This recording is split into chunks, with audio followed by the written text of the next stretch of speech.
There we go. There might be. I might just be a noob. All right. Yes, it's recording on my end. All right. Are you taking Cool. audio and video or just We're doing audio? both, yeah. Both, Okay. yeah. We just started a YouTube channel. Mhm. Awesome. Yeah. That's good. Really good for Audio SEO. is the main thing. Yeah. Yes.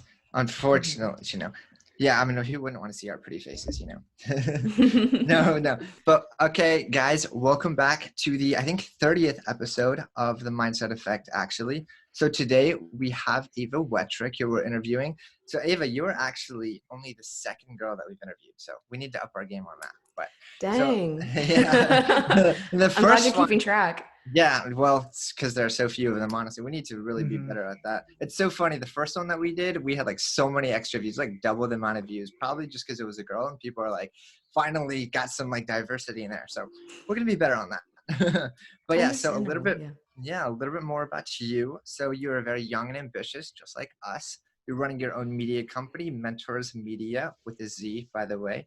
And in that, you produce content that teaches entrepreneurship to youth through storytelling, articles, videos, etc. You also run your own podcast, MentorZ, on which you've interviewed people like Tom Bilyeu, which I'm super jealous of, quite frankly.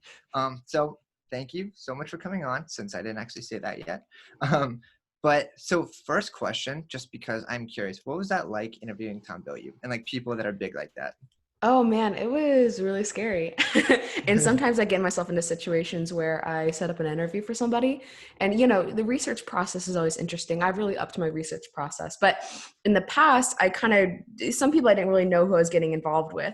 And then I start digging into them a day or two before interviewing them. And I got really frightened. I was like, oh my gosh, this guy or girl is like really huge. And I don't know what to do. And I didn't know this at first because they're really nice and humble about it. So it's always scary. And, I haven't interviewed like the most big people, like, I'd like to in the future, depending on who they are. Like some people are well overtaken, like Gary Vee, great guy. But if you want to hear Gary Vee talk, you can like listen to Gary Vee. Like you don't need my podcast to ask him, to ask like deep questions to him. But Tom Bilyeu is definitely a really interesting one. I interviewed him before my podcast even started. So I was 16 when I interviewed Tom Bilyeu.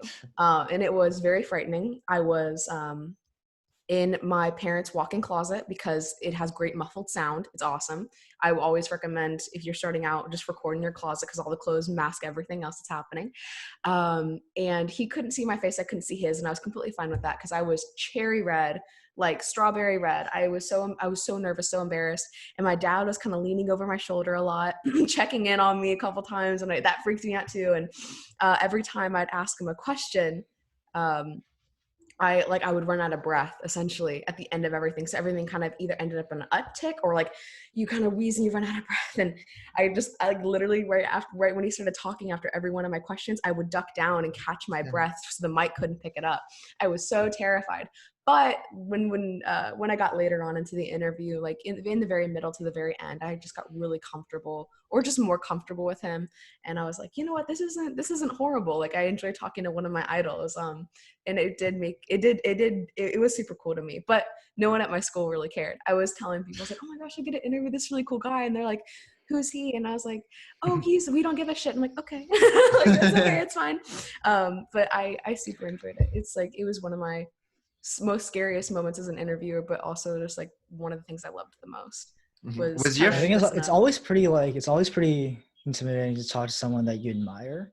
And then once you actually do talk to them, like you notice that, they're either a different person from who you thought they were, or like they're just exactly like who you thought they were. So it's always pretty cool. Yeah, it's like how do you want to put it? It's like wanting to talk to that kid you have a crush on, right? You're just like, oh my gosh, they're so scary and I really want to talk to them. And then you walk up finally and then they're just really relaxed. You're like, oh, I've had nothing to worry about. This is kind of nice. I understand that. That's the funny thing about like being nervous is we always like kill ourselves twice. It's like way before we ever actually take action on what we're nervous about. And then like while we're doing it, we're always nervous too. But like, so was that your first like interview you'd ever done, or was there something before that? Cause like I know with Kevin and I, our first interview was absolutely terrible. So like what was your first one like? Dude, it was terrible because Andrew forgot his microphone. Yeah. And then we had to share the same microphone. And headphones. So that was you guys in the same location, like together? We were then. We were then, yeah. Yeah, because we're both freshmen at Ohio State, but with all this COVID stuff, he lives in California, so he's out there. Oh man, what brought you to Ohio? That's what I'm more interested in. College. Same. Really? What major did you go for? CSE. So comp What's sci. that? Computer Computer science. Yeah, it's science. like programming stuff. Okay, I didn't. We're Is both Ohio techies. State well renowned for that? Well, so basically, I applied for college, got rejected from the UCs that I wanted to go to for comp sci. So I was choosing between, my pool, and I chose Ohio State. Okay, Because they're also pretty big, so I like big schools. It is pretty Okay. decent for comp sci though. It's not too bad. It's one of the better ones. At least in Ohio, it's like top 2, so it's pretty good. I'm glad. I'm sorry that nothing like some of your other top picks didn't work out, but like the Midwest isn't horrible. Like we're really nice. Like and we The have a only lot thing of I miss cornfields. is Asian food. There's like no good Asian food places in the Midwest. Sometimes, depending on the area, you gotta like really look for them to make sure like they're good and authentic. Like I live in Hamilton County in Indiana, and there's a killer ramen shop, and I There's some adore good it there. places, but they're pretty few. Near campus or like just in general? I feel like the places I've gone to, like I've gone to like one pretty good Korean barbecue place, some sushi places. Like there's not too many, in my opinion. Oh man, I'm sorry, man. I remember Cuisine's Kevin. not big. Yeah, I remember Kevin. We would just like go out and just like every week we're just like gotta go and try a new restaurant because like there's so many places when you're downtown in Columbus. BB Bop is good though. BB Bop is a Bebop's pretty good Asian fantastic. place. Mhm. Definitely. Have If you I had go that? down there, I'll check it out. I'm sure it's in more than just Ohio. You might have one in Indiana. How big is your college campus? Ball State, I think, has around 22,000 students. So it's a pretty small campus. A lot of times we have one strip. So essentially it's like one big road, and everything dispersed from that one big road is where you can find all of your buildings, other colleges, or like school of however you want to call it. And then we have a big bell tower in the middle. So it's actually, it's kind of one of the smaller schools, but I enjoy it because my farthest walk is like 20 minutes. And I like that. Yeah, that's what sucks about like campus at OSU is like walking across campus is just like god awful. Mm-hmm. Like luckily Kevin and I were both on North Campus, which was like close to our buildings this year, which was so nice. And like I think as you get older, you probably go farther south in the dorms and stuff, or like off campus. And so like I'm not looking forward to that at that point because like having to spend like half your day walking places would be terrible. It's not bad. Just listen to podcasts when you're walking. True. But it's still not the same as like actually taking action on something in my view. But I'm big on that. I beat that drum all the time. Yeah, Andrew doesn't read. He doesn't read. Yeah. He just takes action. Yeah, I don't get.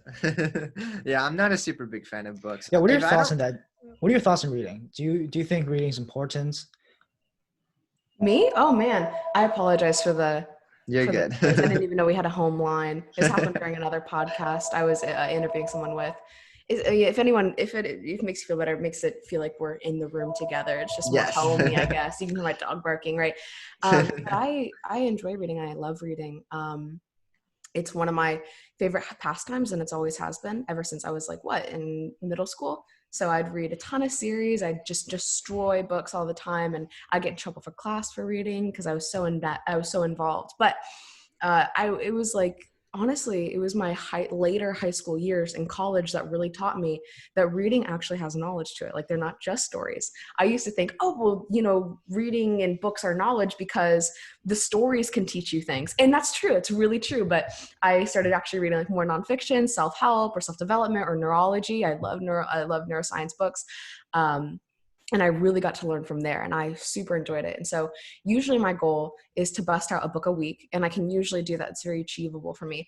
But the problem is I'm currently reading The Art of Seduction by Robert Greene, and that's a 22-hour book. That's like 600, 700 pages, wow. And it is killing me. I'm almost done. I have an hour and 46 minutes left, and I'm just it's rough. It's taken me several weeks to get through that book. I've heard that book. Diligent. It's mainly I thought only guys read that book. Why do you assume that? I don't know. Just Kevin is right? You gotta seduce girls.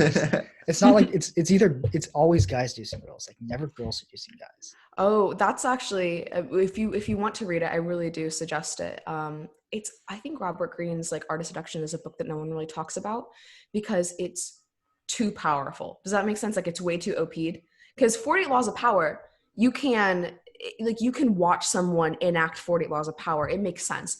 If you do a tactic out of 48 Laws of Power, someone can pin you out, and it's usually aggressive, right? It's usually stand out in like a little bit of bold moves or sleights of hand that are all like underhandedly passive or aggressive. And Art of Seduction is all about just like pouring on the pleasure in 1,000 different ways in order to get someone to do whatever you want.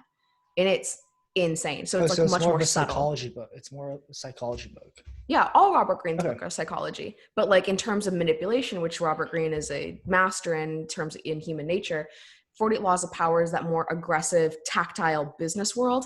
And then Art of Seduction is this more not even a relationship. It's more of like that subtle, slow process of making someone your slave, essentially, which is like what Robert Greene represents it as. It's like, here's how you can make someone your slave, and here's the steps to do it legitimately. And Wait, it's so are you reading because you want to make your dad a slave or someone else a slave? oh man, no, unfortunately not. I mean, maybe someday, like when you have the power to do it, I mean, you never really forget those kind of lessons, but it's really handy to know because it can come down to something as simple as like one-on-one seduction. You're like, hey, I want that person to fall in love with me, or you can say, I want the masses to fall in love with me, and here's how you can do that too. So it's like, how did Marilyn Monroe do it? How did JFK do it? How did Salome do it? How did Andy Warhol do it? Right? In terms of just specific people or like a whole public crowd. It's super interesting. I would highly recommend the book. And enacting out the principles, literally in the first couple pages, Robert Greene says, just throw morality aside. All's fair in love and war. Just discard any moral concepts you have because we're playing a game now. And I was like, whoa. So it's definitely an interesting book. I really enjoy it. It's really interesting. I've never actually heard of that. But like, so like my big thing with reading has always been like, it takes such a long time because like you were mentioning like a 22-hour book. So like, what in your mind, like what value do you lose from like maybe going onto YouTube and watching like, an hour-long video that hits like all the main points? Like, what do you think that you kind of lose from that? Well, there's been rare times that I've done that. But for Robert Greene, I have like taken a few chapters and watched like YouTube videos on them. And there's nothing wrong with that. I think they're great anecdotes, or I think they're great little clips that you can watch if you want to get interested in the book. But when you read the book itself, it's like listening to one song from one track of a artist you like and then listening to the whole album. The album means something. The one song, the one hit could also mean something. It could be a great song. I'd enjoy it. But when you listen to the whole album, you're like, whoa, everything connects, everything makes sense. And it, like, the point that the artist was trying to make has hit home for me so much more than just in one little YouTube video. And like, it doesn't really take away, it only enhances. And it depends on when you read too. So like if your downtime is reading, that's great. In college, I tried my best to upkeep a schedule where I'd get up at 4:30 in the morning. And the first thing I'd do is I'd get up and I'd read, and then I would go work out. And that was a huge benefit because I had like the earliest parts of the morning to take time for myself, and to it like 2 or 3 different ways, and then go off to college classes. Yeah, I think it's the experience. I think it's experience. And I think the main problem like with reading that Andrew didn't point out is that a lot of people, they consume more material than they actually take action on. So you can read like 50 self-help books, but if you don't do anything about the material you read, like it's pretty much useless. Yeah, it depends on the book. Depends on the book. Depends on the concept, I think, because sometimes it's really internal. So, that could be journaling. That could be, hey, like now I have to work through on my emotions, or how do I view the world, right? And how can I change myself internally? A lot of those concepts can build up over time, and you can finally understand a subject. I've seen that in people. I've seen that within myself. After like a third book on a different subject, I'm like, whoa, I get it. I understand. And that's really beneficial. And also, I just heavily recommend journaling. Even when it comes to like when I was reading Atomic Habits, which is like implementing, I had to write down for myself, okay, how do I want to do it? He's taking these lessons, they're great lessons. How do I want to structure my day? How do I want to structure my dorm room in order to build better habits? And, it's like, you can make them actionable plans, but just be conscious of it. Make sure that you're doing that. You know what I mean? How did Take the time. How did you arrive at that kind of mindset? Because I think something that I see a lot nowadays is people will put like certain individuals on a pedestal, and it's like this person did it this way, so I have to do it that way too. And not a lot of people do what you do of like I'm going to take certain lessons from them, but I'm going to make them mine, and I'm going to really turn them into my own thing as an individual. Like, how did you kind of arrive at that, and like what are some techniques that you use to implement that? Hmm. I have to think about that. That's a good question. And I don't know if I've necessarily made any of it my own because, honestly, the best thing I could come up with is creativity is stealing. Creativity is all about stealing. And I love that concept. I don't know who gave it to me. I think a teacher did. I think a book did. But like, creativity is stealing because when you take from one person, now you're copying them, now you're mimicking them. That doesn't make much sense, especially because you're an individual. But when you take from a bunch of different sources, from a bunch of different people, tear the pages, see what you like, discard what you don't, and now you're left with what you want to have, with what you want to create. And that's individuality, that's creativity. So in all honesty, a lot of my resources that I have is I have fantastic mentors to help me and to guide me. I have a lot of resources that I like to look at, like books or podcasts, or honestly just watching my parents and my friends either succeed or stumble and fall, and I can watch them and say, okay, how do I want to approach that? Because they did something similar, or they're about to do something similar that I need to do or don't do. How do I want to take it? So honestly, you just have to really, really look and really see what's happening. And you really have to think through. Like, it's hard. It's so difficult at this age to like come down and to focus. I struggle with it a lot. I feel like I'm really fluttery at times. But when you sit down and you focus on yourself and say, hey, what do I want for myself? How do I make this mine? Set it out, write a plan, put it on paper in some way, legitimately take the time to think it out and say, okay, I have a plan and I'm holding it and this is awesome. I want to implement this tomorrow, or I want to implement this in 2 hours, because you're never really going to do it like right that minute. So I'll implement it really soon. And then you can wake up, or you can wake up from that nap and you can start to do that thing. And that's what I've enjoyed. And I'm still working on it too. It's hard, but when you start just bringing in a ton of sources, eventually you'll build something that's your own. And that's what I love. That's why information is so important. Do you make sure to like I think schedule the caveat though is if you consume too much information, like you tend to lose your own train of thought. You lose your own creativity because you're trying to combine all these different sources together into one. Whereas you should be pulling from these sources and trying to forge your own path. It's kind of abstract, but depends on, like, are you talking about dilution? Are you talking about, like a good example I've heard, one of my mentors gave it to me. It's like, hey, if I toss you a golf ball once every, 30 seconds, you could catch them. But if I have a, golf ball gun that can shoot 30 golf balls in a second, can you catch all of them? No. And the age of information that we're in, we're getting pelted with golf balls and we curl up and we cry in a little ball because we're so overloaded. So are you talking about being overloaded with information, being diluted, or having a lot of resources and not being able to find yourself? I'm more talking about, the latter. So having a lot of sources of information, but, losing, your initial goal, your initial whatever. Is that usually because of entertainment? Wait, what? I was saying, is it usually entertainment? Is entertainment the reason you'd lose your goal? Or are you adjusting? Like, is new resources coming in all the time and you're saying, oh man, I think I should go on this path? Or, there's a lot of alternates you could use too, because a lot of people like to say, and again, they have the right to say, I have nowhere to judge, but I have an answer, when people advertise and market to you, like, I have an answer. Here's how you do Instagram marketing. Here's how you do, here's how you swing a golf ball correctly, and I can teach you. Are you talking about that diverting you and making you lose yourself? I'm more talking about, you have all these different schools of thoughts, and you basically, it's like taking advice, right? You don't take advice from everyone. And I think a lot of people, if you take too much advice, if you take everyone's advice as true, like it's just bad for you, I feel. Mm-hmm. That's a truism. I think that's when you got to pick and choose. Like, there are bad books out there. So you have to be selective. That's what I'm trying to Absolutely. say. Absolutely. Take the advice from your friends and your mentors, not from everybody. Yeah.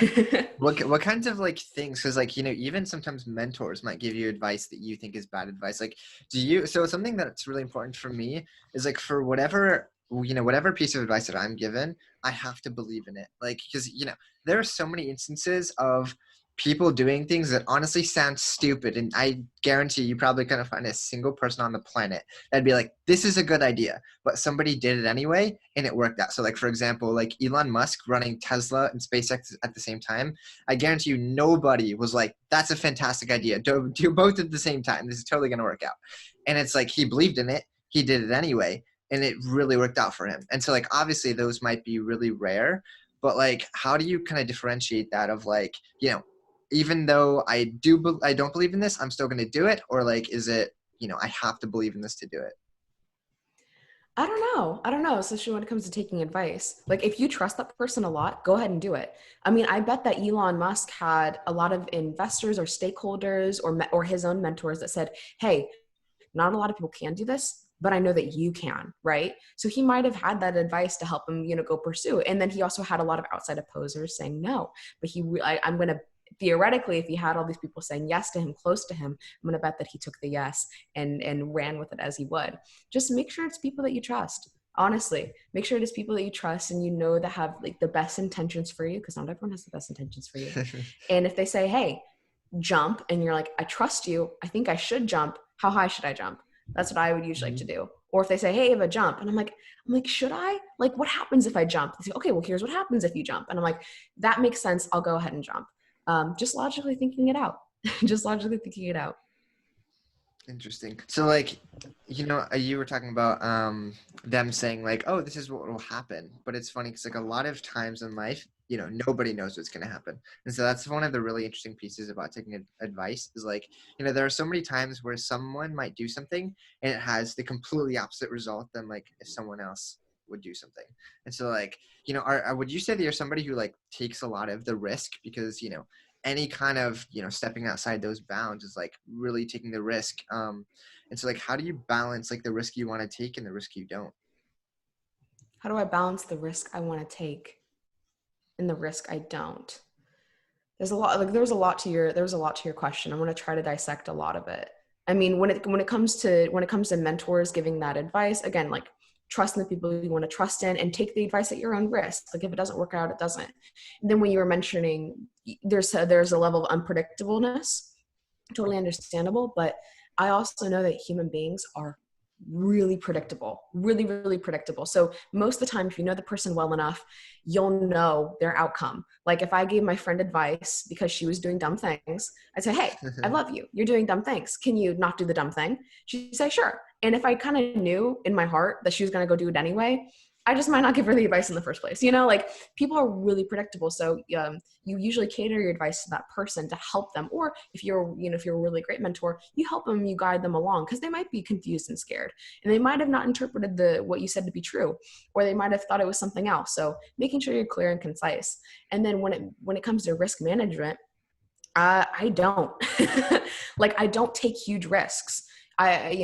Because like, what's the outcome? If it's completely detrimental, some of the detriments I don't want. So I'd stray away from them. But I also know there's benefits to other risks. Like, for me, a quote unquote risk and consequence would be taking a bunch of college classes over the summer. I know the risk. I'm losing a lot of time. It's not the most fun. And I get to miss out on some stuff. But there's a lot of reward there. So, I don't get to have as much fun this summer. I don't get a lot of time to, and I have to, study and stuff. But financially, it's a lot better for me. I could graduate sooner. I can, do however I'd like to, and maybe give myself an easier senior year. You just have to look ahead. I mean, I don't know. I've never really had to encounter major risk scenarios. And if I have, it's usually in rugby. And I would just hit the person and face the consequences. And usually that's either painful or you hit them good, and you enjoy it. You enjoy your victory until you get hit in the next 30 seconds. I'm so jealous because my school was super tiny, and so we didn't have any cool sports like rugby or lacrosse or anything. We had like all the lame stuff like soccer, football, just like Soccer's not everything's bad. based. I enjoy it, but it's just like we didn't have anything exotic. Like everybody, we almost had a petition that went around saying that we wanted lacrosse or something because that would have been really cool to do. I think it's funny you think like lacrosse is exotic. Well, it is to me. Oh my God. Just because I guess in like your own way, it's like, everything you haven't done is exotic. It's like how we talked about yesterday, Ava, on our call. Like, if you're from a small town, like a big city is exotic. Or if you're from a big city, a small town is exotic. And we always seem to want the things that we don't have, which is a really interesting piece of psychology. But. Yeah, because we haven't experienced it yet. So we always want to taste the new horizon. That's just the human nature. It's the new frontier. What are your thoughts on breaks? Because like I feel like I think everyone, like, we must do what we're doing right now in case like there is a purpose in the future. Because so like there's no times for breaks, like in my opinion. So what are your thoughts on that? For how do you mean like school breaks? Because you kind of broke up a just little breaks bit. in general. So like how like the hustle culture, just working all day, working 24/7. Like, what are your thoughts on taking breaks? Oh my gosh, take them. Like, take them. A lot of my very successful friends, my really great mentors that I admire a lot, they have really structured days and they say, hey, from like 9 to 5, I'm going to be really productive. Or from 1 p.m. to 5 p.m., I'm going to bust out everything. After that, I'm going to spend time with my family. I'm going to cook some great food. I'm going to go, I'm going to drink a glass of wine or have some beer, and I'm calling it a day. And usually those people do really well for themselves because they structure it. A lot of times people with this hustle and grind culture work 24/7. It's not beneficial because you burn yourself out much faster. I know that I wouldn't be able to handle the work 24/7. So I schedule everything. I'm like, hey, in the mornings and in the afternoons, there's your time, Ava. Get your shit done. But in the evenings, I want to spend my time with my family and I want to, cook a good meal for myself. And we have 17 kids in my backyard from other houses that want to come out and play with my sister and my brother and I want to spend time with them. So I know to spend time with them and have fun. Yeah, frankly, I don't think a lot of people understand that, like, you can't work 24/7. Like, it's not efficient. Like, you have to work hard, but you also have to work smart. So there's like two keys to the puzzle.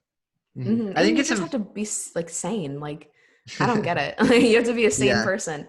Yeah, and people just honestly, want to work for the sake of working, not to actually do anything. Or I mean, I have a pastor that I love, and he gave a sermon on being a workaholic. I mean, we live in a great area of Indiana, and a lot of people have really good jobs, but those jobs are time demanding. And he was essentially saying, hey, working is good, but the American culture has really fetishized work.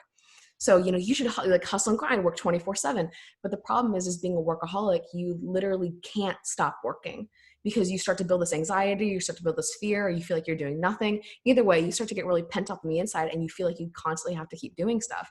And taking those breaks is so much more healthier for you. Because I've experienced that for a long time. It's like if I wasn't constantly working or on LinkedIn or doing a podcast or scheduling something, I felt like shit, like absolute shit. And I was like, I'm a horrible person for not doing anything. And you have to get past that because you're a human being and you should not have be guilt ridden over just kind of sitting down and spending time with people. You know what I mean? Mm-hmm. Mm-hmm. How much time like a day do you give yourself then for like leisure or just like taking a break? Usually after every task, I'll give myself 30 minutes to an hour. And usually that 30 minutes to an hour is me eating. So Mondays are for all my schoolwork. I bust out all my classes on Mondays. Tuesdays are for when I do all my podcast stuff. So I edit, I put it all together. I create the videos, I write the blogs and edit the blogs, and then schedule all that out to push it out. And then all of those things I have like, okay, well, I finally wrote one blog. That's a lot of work. I'm going to go eat something and I'm going to like be unconscious for an hour and then I'll come back. And then that's really nice for me because I know that I want those breaks. Because if I force myself, it's not going to work. Like, if I force myself to like overdo it and when I know that I want the break, I'm not going to be good at it. So coming back after them, I feel a little more refreshed and I'm like, okay, awesome. Like, let's go to the next thing. Let's hit it. Mm-hmm. But usually by like 6 o'clock, 6 o'clock, 7 o'clock, I'm out. Like, I want to be outside. I want to run around outside and bike and stuff. So that's usually when. And then in the mornings when I do all my workouts and I read, I love that. That's also like my quiet moments of the day. And I really love those breaks. It is really interesting because like I've seen this, firsthand, like, and like personally, but a lot of like the workaholic stuff is, I mean, I'm sure there are lots of cases that aren't like this, but I think a lot of it is, you were just truly obsessed with what you're doing. I had a brother who started coding at age 12. And so like all that he did was code every single day, all day. He like didn't do anything else. And so like, as the average kid would be playing like video games or Minecraft or something on the weekends or Friday nights, like he was coding, and it's like all that he ever did. And he just loved it so much. And it's just really interesting because like, I almost feel like that's a big differentiator because like, there are definitely those people who are just workaholics because they feel like they need to be working because they're ultra competitive. And there are those people that maybe they feel a little bit of that, but it's mostly like, I just love what I'm doing so much. It's just like playing a video game 24/7. It's like, I don't even feel like I'm working. It's just like, I sit down and I just get into this. And it's like, this is just so fun. I don't want to do anything else. I don't want to eat. I totally forgot that I didn't have lunch today. Just like, that kind of thing, which is really interesting. I don't think Yeah, it's that. I love those kind of I think people. it's working to the extent where like you just have so much pent up stress, and like when you do want to take a break or take a vacation, like you can't even not think of your work, and that's like when the problems arise. Yeah, Mm-hmm. it When is it consumes you. Yeah, it is really an interesting kind of thing though, because 100%, it's like working all the time. You're probably not going to be the most happy if that's not what you want to do, at least. But like for people who like, like Gary Vee talks about, like he's very logical about it because, there's this quote that somebody said, I don't remember who, but it's something along the lines of like, if you never say good enough, tomorrow it'll always be enough. And he's like basically saying that like, if you are doing a task and then one day you're just like, okay, this is good enough, whatever. It's like, you don't really know if it's good enough or not. You don't know if it's good enough until after. It's just like, when studying for a test, you can be like, I've studied enough, I'll be fine. And you might still fail the test. You never know it's good enough until after the test when you got that A or that 100 or something. Yeah, when you get your results and you feel it all. Or like in collectively at the end of the week. I can understand that. That's a good quote. Yeah, well, that's one of the annoying things about school is like, for most things you can like schedule some time and you're like, okay, got my stuff done, like I'm done for the day.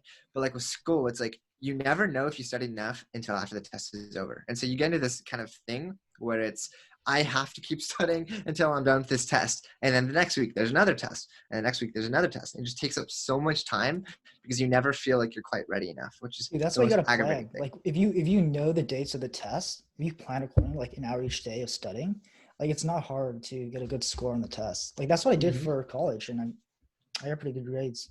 So. Getting all the A's. That's awesome. Yeah, I think it'll depend though, because there are definitely certain tests where you just get to them and they're just not at all what you expect, and it's just like, whoa, this is not what I was expecting. I remember like when I was younger, Yeah, studying let's for talk about it. Let's talk about that. So yeah, how do you yeah. deal with things that are out of your control? Do you blame yourself? Who do you blame? When things are out of your control? Yeah. So can you give me like an example? Like, cause that's everything. That's a lot of things. Yeah. So like I don't know, like you're doing something.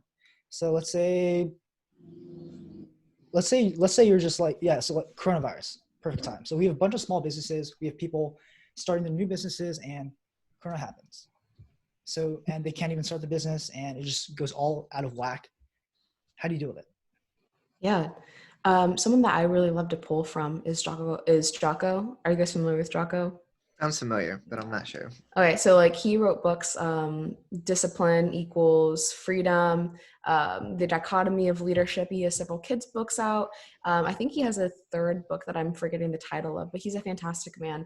And something he does talk about is, if it's in your control and if it's not in your control, and he determines that by responsibility. So if it is in your control, you're responsible for it. That's awesome. You can solve that problem. You can handle it. So in things that are out of control, so coronavirus is a heavy hitter, right? And if I own my own business, I take a step back and go, whoa, there's a lot of things that are out of my control. I'm not going to worry about the things that are out of my control because I can't control them. So essentially I'm hurting myself. I'm wasting my time. What can I do? What do I have control over? And then I would want to take care of those things. Something that's out of my control is death. I don't want to, like, I mean, death is a huge concept. And right now, especially for my dog, I love my dog. Her name is Zoe. She's my favorite. If you go on my Instagram, you'll see her all the time, but she's getting pretty old. And my family's kind of teasing me, making fun of her, saying, oh, Zoe's going to, you know, pass away soon. I don't think she is. And honestly, I've put myself in a lot of states where I'll be really upset and I'll kind of tear up over the thought of my puppy, my baby girl dying. But I'm just, that's out of my control. And why am I focusing on it? And it's hurting me, and I'm going to go through it twice now. So what can I do right now? What can I control? Spending time with her, giving her some more treats, loving her, taking her on walks, things like that. And if that's in my control, then that's what I want to handle. Everything else is, if I can't fix it, it's just going to hurt focusing on it. So just pick up what you can. It's really funny because I remember Gary Vee, this is going to be the last thing, so we have like a minute and 40 left, but it's really funny because Gary Vee one time, he was like, you know, if I walk outside and I get hit by a car, I'd be like, gosh darn, I shouldn't left the house so early. And like, I love that line because like, obviously if you can't control it, it's not necessarily your fault, but it's just a really, really entertaining line. But yeah, so as I said, we have like a minute left. So thank you, Ava. Where can people Last find question. you online? Or that too, Or yeah. not. Coffee, tea, or soda? Super quick. Oh, tea all the way. Okay. David's tea, Interesting. Tivana, even though it's gone. Love it. Love it. Love it. Love it. All right. So where can people find you online? Yeah, you can find me anywhere. Just look up Ava Wettrick, my LinkedIn. Please look up me there. And then I have my own website, mentorsmedia.com. Please reach out to me. Instagram, please reach out to me. And I'm always happy to chat and help you guys out in any way that I can. Sounds good. We thank you guys for listening, and we will see you guys later. See ya.